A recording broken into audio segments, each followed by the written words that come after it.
Okay, so as all of you know, Stew Redwine has been a big part of Sounds Profitable. He's one of my favorite people to get feedback on the creative side of podcasting. And truthfully, in the audio space, the creative side has been kind of ignored. It's a big part of what I talked about at Podcast Movement. And I believe that we're about to see a surge of agencies and production companies really focusing on the ads and building them up as creative content. But I got this text message from Stu probably about a month ago. We're a little bit late here, but he said, it's about to be the 100th birthday of audio advertising. Let's do a show. Now, we are a little bit late for that, but we got Stu here with us today for a special episode to discuss what was the first audio ads, what we've seen in the last 100 years, and what we can learn going forward.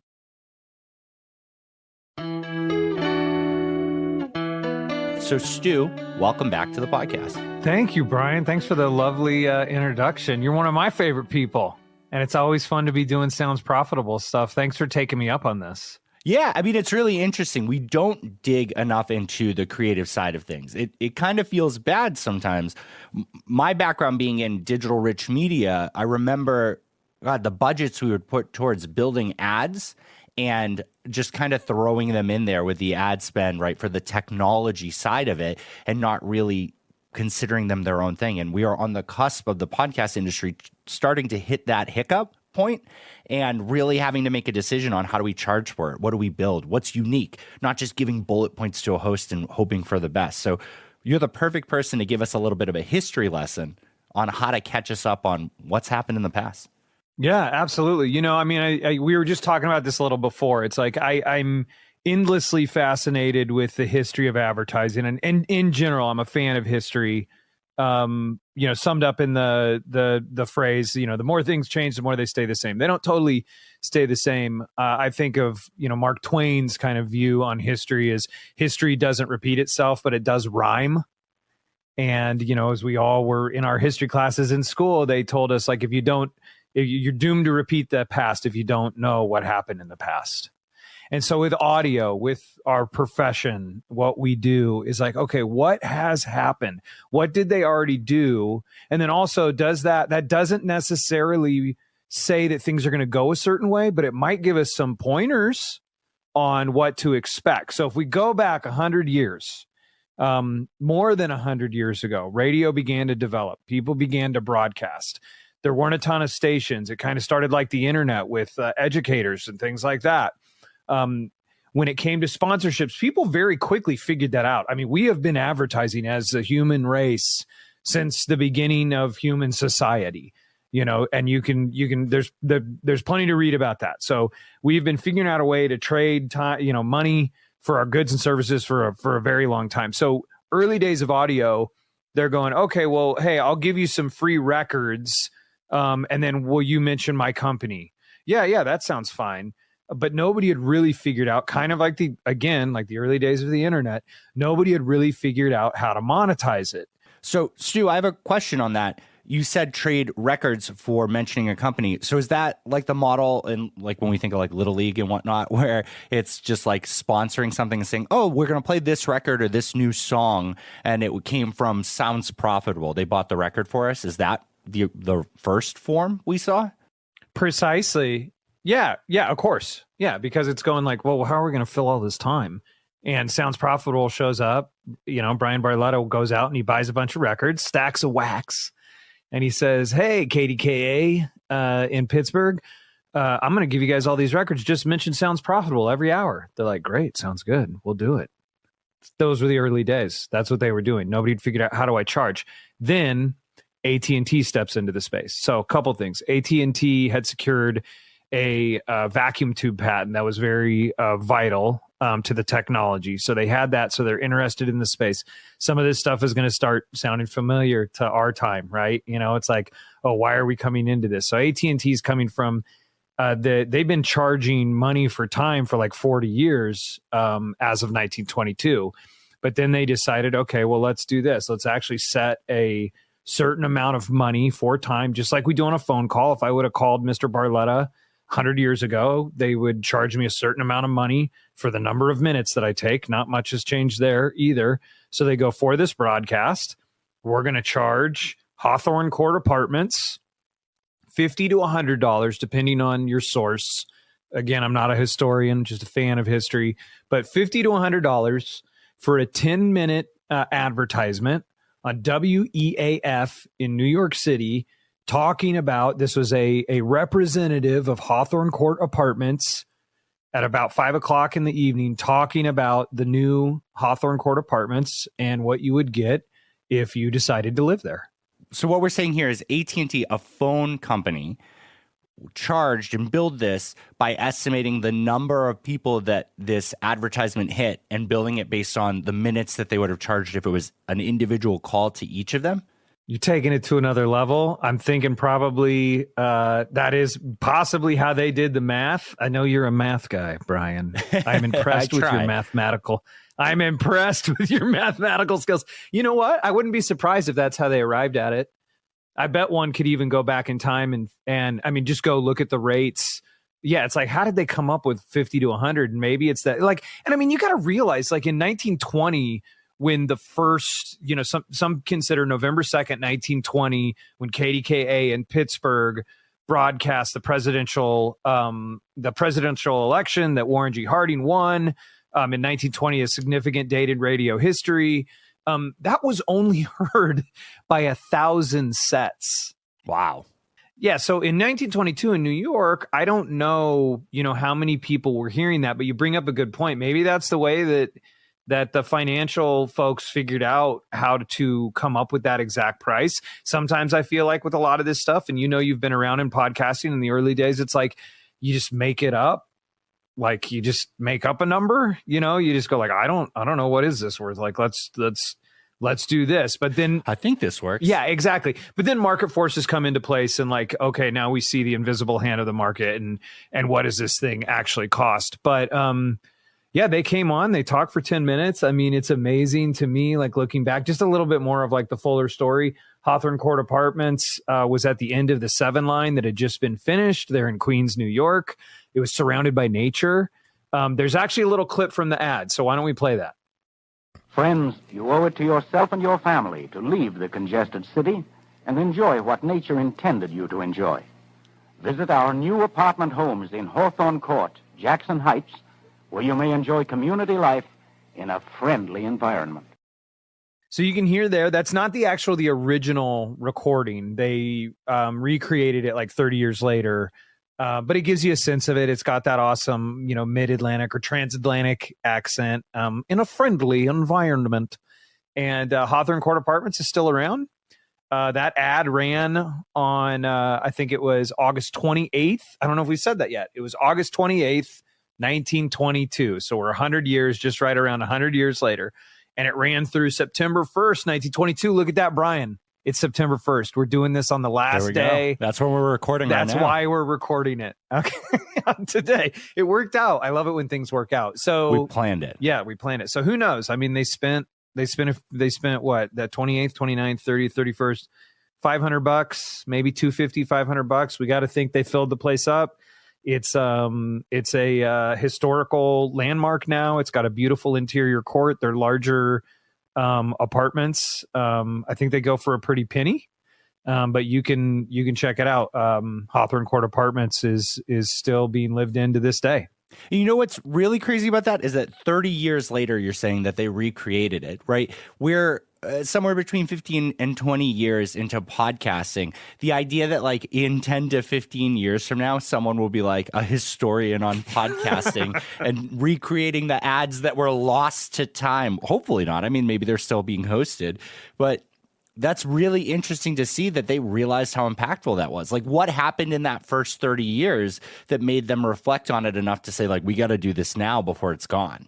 You know, I mean, I think you've got recording. Who's recording it back then, and what medium would they record it on? How does one do that? That's things have gotten much easier for us. I think, you know, something you got to look at is in 1921 there was 10 stations. In March of 1922, there's 27 stations. In May of 1922, there's 99 stations. This is starting to sound familiar. Yeah. In 1923, there's 556 stations. It's a big jump. Yeah, it's a big jump. And, you know, you had people, churches, newspapers, department stores. Those are the folks that are broadcasting. They're reading headlines. They're giving you important local news. They're giving you religious counsel, right? Or now I think that's kind of evolved. Anything that's self-help or mindfulness, that's like in the same kind of spirit of the religious shows that were on in the early days. And then so you're doing this in a sense. It's like disposable content. It's incredibly hard to record in those days. So a lot's going to be lost from. So it's really a credit, I think, to the folks 30 years later that they even went to the trouble to make us that, re-recording. That's special that they did that because they were, within living memory of it. Yeah. And the full ad for the original one was 10 minutes long, which is basically a branded podcast episode when you think about it in today's format.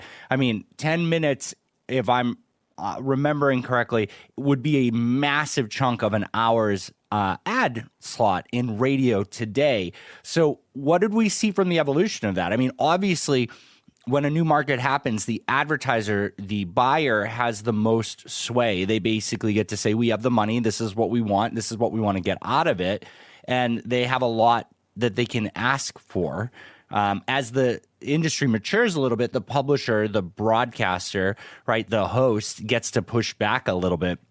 And we start to move towards something more templatized. But 10 minutes was what we had in that first example. Where did we go from there? Well, first of all, it wasn't until 1923. So this is in August of 1922, but things started moving really fast, right? So sometimes it's like we see those old black and white pictures and the films where like the frames are moving. And at least for me, it's like, oh, life was slower then. It was at a different pace. It's like, I think these folks were just as hungry and just as ambitious as we are today. And they were moving fast. So it wasn't until 1923 that the Department of Communication put in some legislation that allowed people to freely sponsor programs. And so there you start to see as the programming kind of started to change.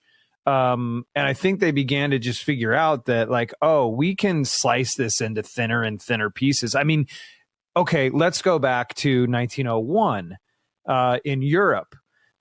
Before or at the, in parallel with radio, and like where a lot of times the stuff with sounds profitable, where you start talking about the different technologies and the, vast tagging or whatever it is, I start going like, wow, this is, that's some brainiac kind of stuff where I'm sure I could know more about it if I chose to, but nevertheless, it's like there's all these different kind of formats and technologies. I mean, if we see in our lifetime, you go like VHS, Super VHS, DVD, like what technology is going to win? That's what I'm trying to say. Yeah. And so in Europe, there was like in Budapest, Hungary, there was Telephone Hermando, which was a station that you phoned into. Okay. It was a network of phone lines that you had to be connected to their network. And when you called in, you could hear the news every hour. So it's like Bryan Barletta, like I'm going to call into Bryan Barletta's news station. It's like ring, ring, ring. And then I'm listening on my phone and then it's the download or it sounds profitable. And like I'm listening to it and it's Shriya Sharma or, it's like whatever, like I'm getting the program across the phone line. And those guys that had to read out across those phone lines, I guess they had a special name. They called them stinters, which is from way back in ancient Greece. These are the guys that would have been like shouting out at a war or whatever, like, for charge. And you've got to have this loud voice because with that telephone network, it was so expansive that now we take all this stuff for granted. Like you can hear me loud and clear and we're thousands of miles apart. The longer the line got, it's kind of like an electrical line. Like if you've ever done electricity at all, the longer that line gets, it drops, signal drops. So these guys had to have super loud voices so that like the person at the far end of Telephone Hermando could listen. I'm saying all this to say you were asking about carving up the hours. Yep. Look, this is 1901 and they were selling 12-second ads. So in 1 minute, you'd call in, you'd listen to the news, and then in 1 minute, they would have 5 advertisers back-to-back 12-second ads. And that would be before the news happened? I'm not sure when it happened. That's a great point. I have heard recently that pre-rolls perform better than mid-rolls. So if they knew that, they put it at the beginning. Well, it's smart because it's a phone call, right? And at that point, you were charged for it, or the receiving person was charged for it. And to be clear here, this wasn't like a recording on the other end. You're saying I would call, a human would answer it, they would read from a script, and we would hang up, and that was the transaction, right? Well, you're calling and listening to the programming, so you know that Telephone Hermondo at, like, here, I'm in Los Angeles at 10:08, let's say 10:08 a.m. in 5 minutes. Is going to read the news. We better call in. Oh, so they would have a bunch of lines, and then they would basically turn that all over so everybody could hear this one person. Yes, but it was their network. Yeah.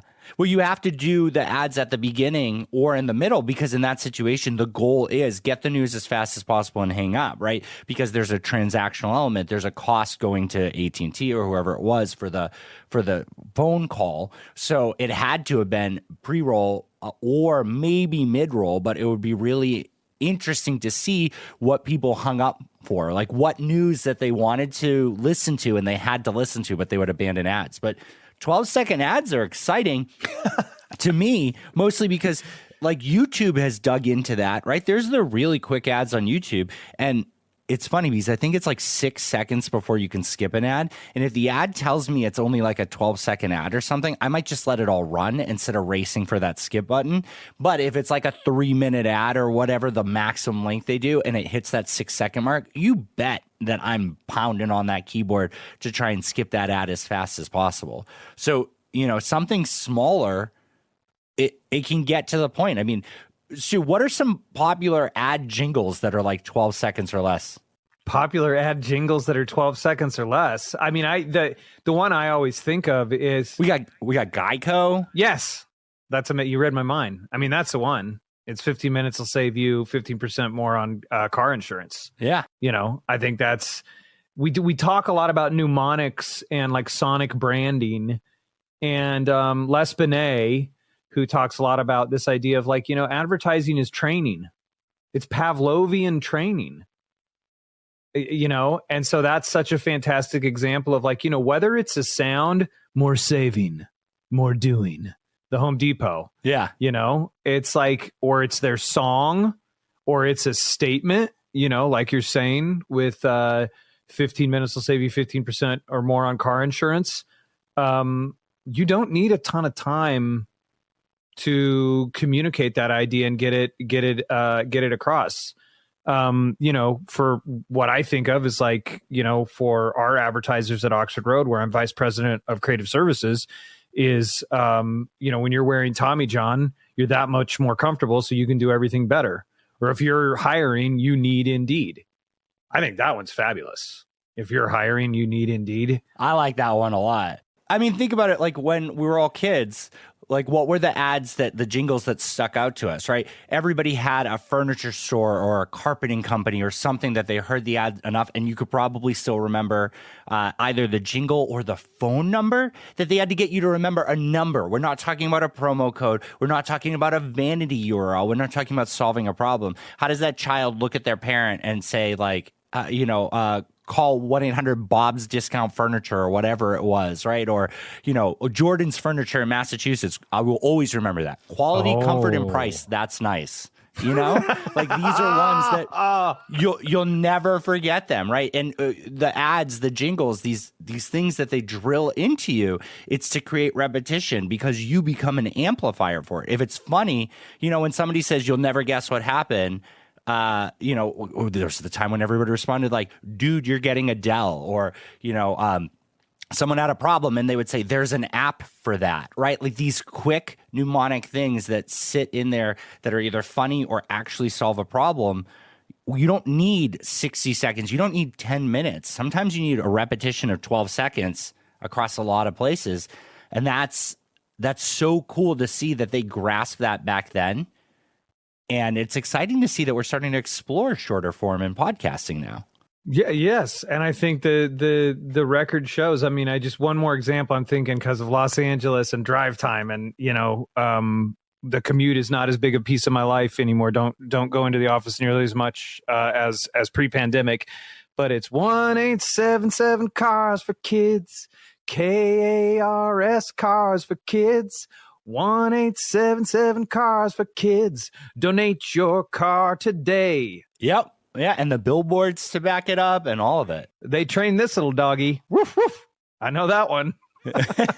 And I think I donated a car. I think I actually donated a car with them. I think so. That's the real question, right? Does it work? Yeah. And it clearly does. Yeah. Do you feel that we're going back to that? We are going back to that. I think that evidence-based marketing, like the Ehrenberg Bass, all that work with Byron Sharp and How Brands Grow, evidence-based marketing, a scientific approach to marketing. And it's like, you know, the evolution of advertising in this country. We had bombast, we had big claims, we had large promise, we had showmanship. And that kind of sums up really the first couple hundred years in this country. If we let's take it as a starting point of the country, but even the colonies before that. And a lot's changing with how goods are manufactured and distribution. But in general, it's miraculous powers. The soul of an advertisement is large promise.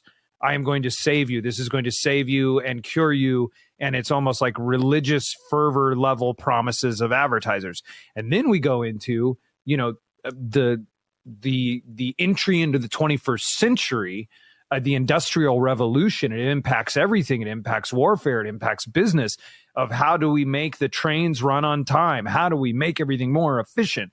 And these gentlemen that grew up, and women that grew up under the bombast of the snake oil salespeople, they come into advertising. They go scientific advertising, right? And they start attempting it where I think we're back now, long story short. So they're attempting it to go evidence-based, but they still had this flavor of like my way or the highway. Like they still had, there's this interesting element, John Caples even, of like, even though it sounds really good and he's giving you some evidence of responses, there's still this piece of it that feels like you either do it this way or you're out, which is like fundamentalism, kind of early 21st century stuff. Then we entered into this whole era of the big idea. Well, what was really going on? World War II had just ended. The United States was on top. We could not miss. You couldn't miss a shot. So everybody was a genius. And then when you put true genius on top of everybody being a genius, it's the genius creatives. It's the big ideas. It's television. It's satellite. The United States is unstoppable for decades. So the advertising geniuses, that's what it is. It's the big idea. And now we're finally swinging back. And I think it's a really good thing to kind of this melding of human potential and genius ideas and creativity, art, let's call it that, humanity, and science. And now we're melding the two. And I think what you're talking about, you're exactly right. Where in podcasting and in audio, that evidence-based marketing approach that's been evolving for the last 20, 30 years is about to unlock some really cool stuff in audio. Yeah, I mean, and think about it, right? Serial was such a big hit, and everybody in podcasting, I think that's like our Geico, like MailChimp, right? Where they say MailChimp wrong. Like everybody who was into podcasting at that time or has listened back to it, like you understand that MailChimp does email marketing or helps you with that. But like that was a fun commercial that like got your attention. It played on it. It was memorable. And I think we went really heavy evidence-based since then, right? Like I use it and you should use it too, which is great, the endorsement aspect of it. But we need to explore that creative side a little bit more. We need to have a little bit more fun with it. And that's tough because so much of what we're doing is, you know, direct to consumer marketing. It's actionable results. How many purchases did this specific ad like accomplish when we're not thinking about the brand aspect? Like, how does this ad help someone think better about your branding overall when they hit any of your other touch points? And that's, I think we agree that that's the next step, right? That's the next part for podcasting, is to reintroduce the creativity a little bit more heavy-handed, I think. Yes. And let me clarify. When I say evidence-based, what I mean is the evidence of how something performed. Gotcha. Not necessarily evidence in a message. So what I'm saying is, by seeing that, like, yeah, that like Les Benet's work, you know, a lot of what has been shown is that the more creative the more brand focused, like the stuff you're calling for over the long haul has the more substantial business impact for an advertiser. So the evidence, when I say the evidence, is that we finally now have, like, it's not Don Draper smoking a cigarette, pontificating, and just trust me, right? And then it's not, we're going to do only boring stuff and you have to follow this exact rigid formula. And then what's funny is, like, what's in there? Trust me. Okay. So now it's like, okay, well, let's look at what were all of the business impacts? What's the entire picture across all our comms? How are all of our messages working together? Fundamentally, advertising, in my view, is a part of marketing, which is a business practice, which is outbound sales. Yeah. Okay. So let's see how all of our outbound sales are working together, and our inbound sales and our PR, like everything. Let's see how it's all working together. This is a piece of that.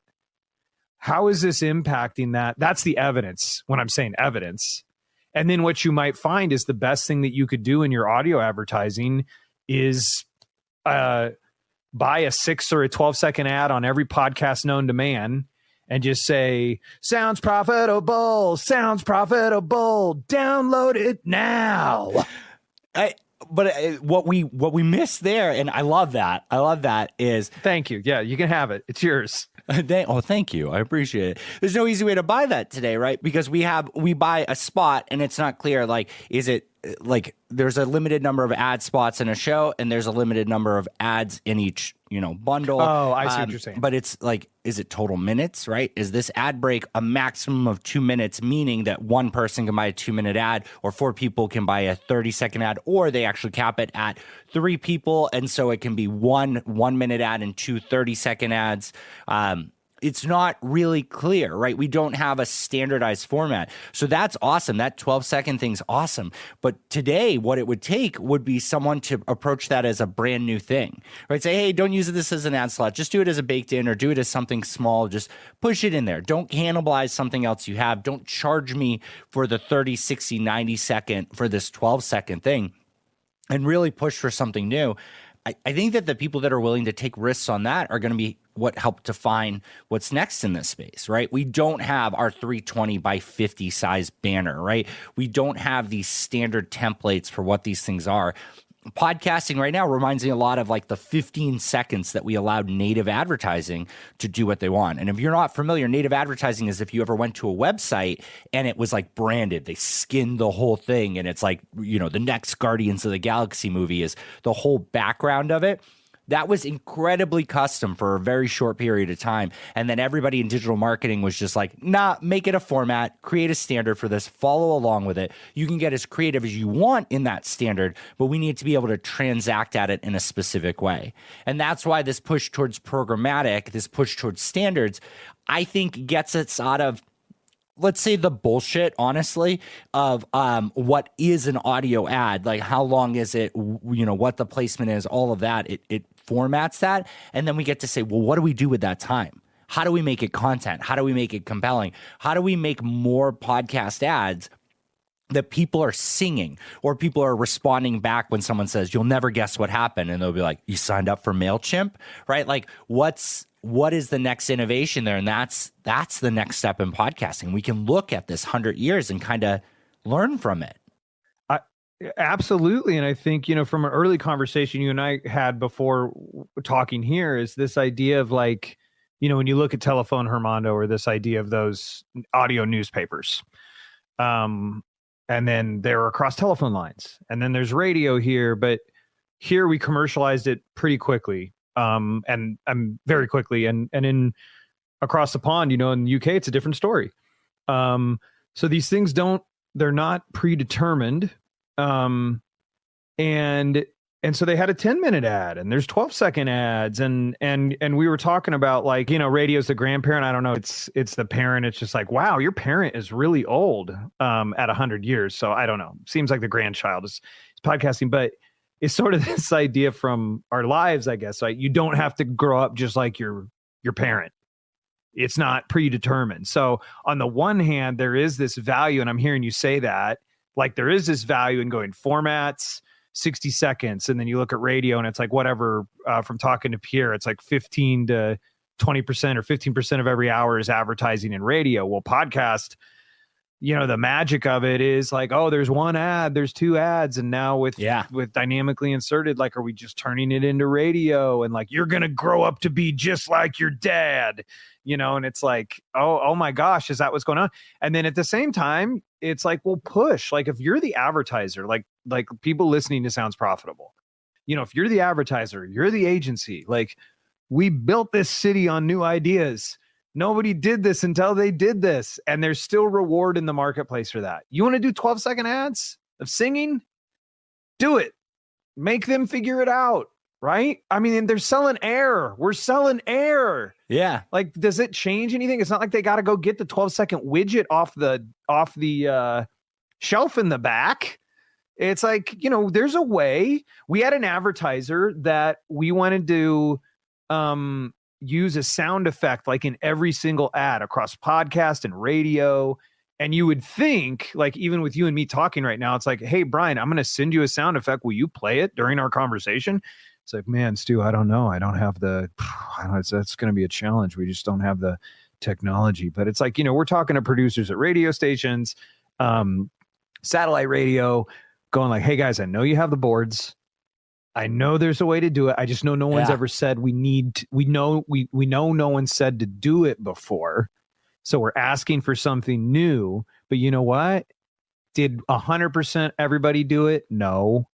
But did a lot of them figure it out? Yeah.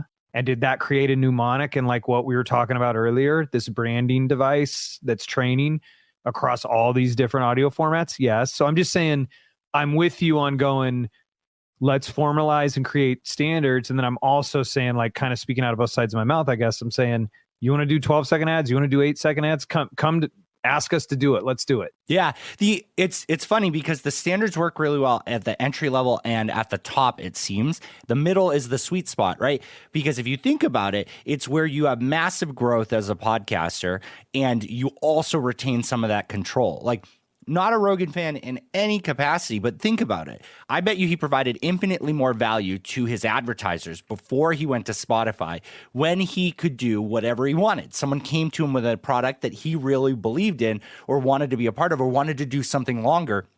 He could just do it because the format wasn't there. It was a partnership, right? It was content. It was part of everything. But then when you get so big that you sell, that you license, that you give somebody else access to it, they lose that touch, right? Podcasting has that touch. There's an article, I think Marketing Brew did an article where basically, the guy from The Office was saying, I love podcasting because I get to endorse products. These are things that would be too expensive to have me on their commercial or other things, but I get to have that personal touch there. The bigger you get, the less that advertiser is in the same call with that personality, the more you have to follow that template of radio. You have to become the parent. So I think we're still figuring that out. Like, too big might just mean replicating radio because it works and you're not going to lose people. You'll still gain more people than you'll lose. The content has value and it has hit mass appeal and it'll continue to snowball. But that area right before that, where you can really say, let's do something custom. Let's take advantage of this. The host and the talent get on the phone with the advertiser. I think that's podcasting's sweet spot. And even as a technology geek, bake it in. Do whatever you want there. It's about the relationship, and you can make the math work for anything. When you get obsessed with the math, it becomes a template. It becomes big machine. And that is a lot of what I deal with, and I think that that's good for a growing industry. But if you can avoid that step, if you can manage it yourself, you'll have the most fun. You'll drive the best results because it'll be genuine. And I think you could probably make a lot more money. Yeah, I think possibly. I mean, I agree with all of that. Your last statement, make a lot more money. I'm like, interesting. I wonder. I think so. I think it's all of these things. I think it's the scale. I think it's the, repetition. I think there's a spots and dots component, kind of like what we've been talking about. And then I think you're right. I think there's always pushing for the X factor because I think that's where the bigger pot of gold is at the end of that, of always pushing. And I think to not be afraid of that, wherever you are in the ecosystem, speak up.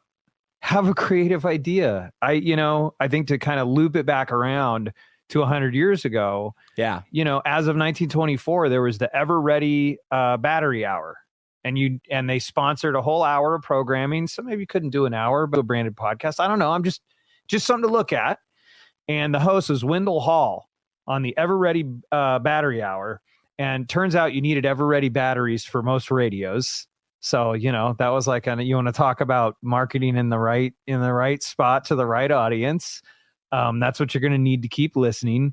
And Wendell Hall, this is funny because it just sounds like something from, did you see what this latest TikToker did? Wendell Hall got married on the air in 1924. Yeah. So he's an influencer. He's a personality. This is, 1924 on air to get more likes, shares, and subscribes and follows, right?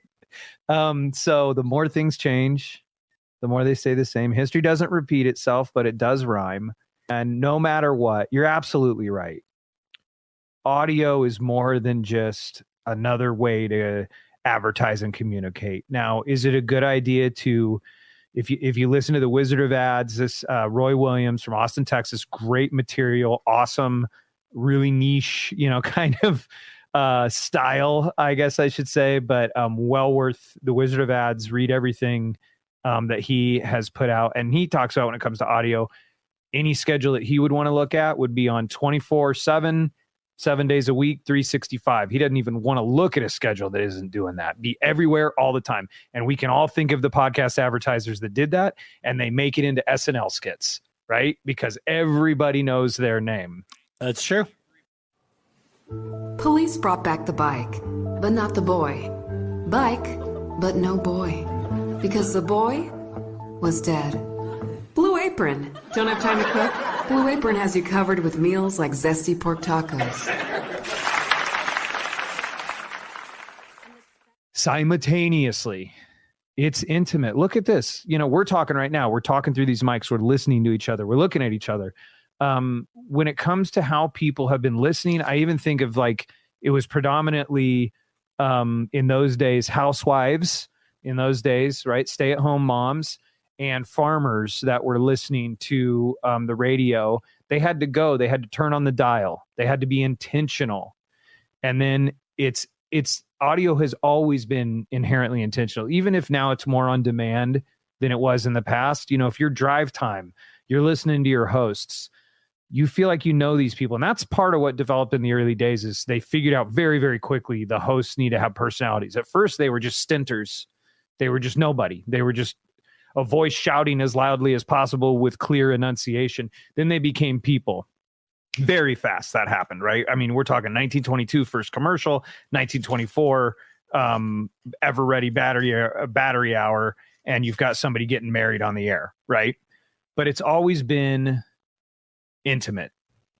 It's intimate. And so when it comes to your ads, I think there's got to be a part of your schedule, and it's part of the magic, just like you're saying, if not the magic of podcasting, is that intimacy with the host. And when you hear those magical words, I think they're the most powerful words in all of advertising. I use this, and you should too. Yeah, I'm right there with you. I think that type of ad, if put into any show, gives weight and, I guess, anchor to any other ads in that show. If the additional ads being announcer ed or producer ed, locally sold, or programmatic, and they fit the style and feel, the professionalism, the content of the ad matches the content of the show in a way that it feels like a good fit. Like and after these messages, our study, we did Athletic Greens and Jordan Harbinger. Those are a good fit.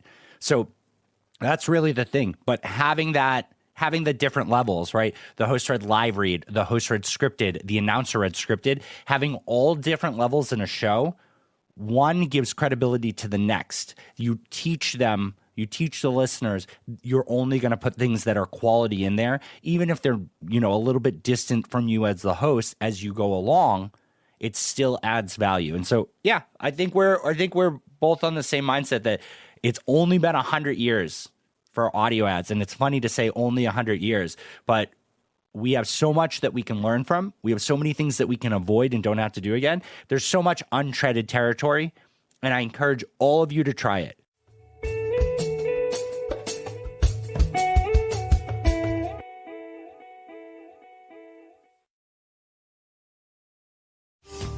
Thank you, Stu, so much for joining us today. And honestly, if you are interested in learning more about audio creative, please reach out to Stu. We'll put his LinkedIn in the episode description. He's got another article he's working on. We're hoping to get that out by the end of the year.